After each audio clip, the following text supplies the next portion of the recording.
আসসালামু আলাইকুম এভরিওয়ান। তো আজকে আমার কাঁঠাল ভাঙলাম। তো কার মাথায় কাঁঠাল ভাঙলাম দেখুন পুরো ভিডিওতে। তো হয়তো অনেক বড় একটা কাঁঠাল, দেখিয়ে নিশ্চয়ই বুঝতে পারতেছেন কত বড় কাঁঠাল, মানে আমার হাতের মধ্যেই হেঁটে যাচ্ছে, এত বড় কাঁঠাল। তো যাই হোক, কারোর মাথায় কাঁঠাল ভাঙি নাই, মজা করে বললাম। আসলে কার মাথায় ভাঙবো বলেন, ভাঙার মতো কেউই নাই। তো যাই হোক, এই তো আমি কাঁঠালটা কাটতে লেগে গেলাম। আসলে কাঁঠালটা আমার মা নিয়ে আসছিল বাড়ি থেকে, ছোট্ট ছোট্ট কাঁঠাল 2-3টা নিয়ে আসছিল। তো এটা একদিন পরেই পেকে গেছে। তো ভাবলাম দুপুরবেলা ভেঙে একটু মুড়ি দিয়ে খাই। কাঁঠাল মুড়ি কিন্তু খারাপ লাগে না, খেতে ভালোই লাগে। আমার কাছে তো ভালো লাগে, আর কার কাছে লাগে জানি না। তো এই তো কাঁঠালটা আমি উঠাচ্ছি খাওয়ার জন্য।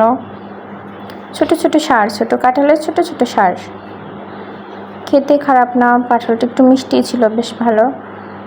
কাঁঠালের সঙ্গে মুড়ি এবং রুটি দিয়ে, গমের রুটি দিয়ে, এগুলো দিয়ে বেশ কাঁঠাল খেতে ভালোই লাগে।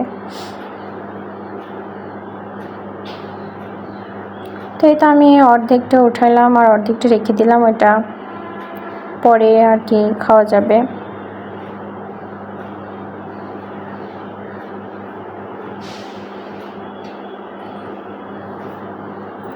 তো এই তো আমি কাঁঠাল আর মুড়ি নিয়ে চলে আসছি খাওয়ার জন্য রুমে। আপনারা কে কীভাবে খান কাঁঠাল দিয়ে মুড়ি দিয়ে অবশ্যই কমেন্টে জানাবেন।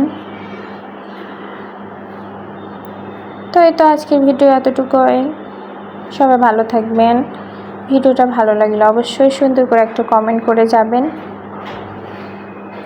এবং যারা আমার পেজে নতুন অবশ্যই পেজটিকে ফলো দিয়ে রাখবেন। ধন্যবাদ সবাইকে। আল্লাহ হাফেজ।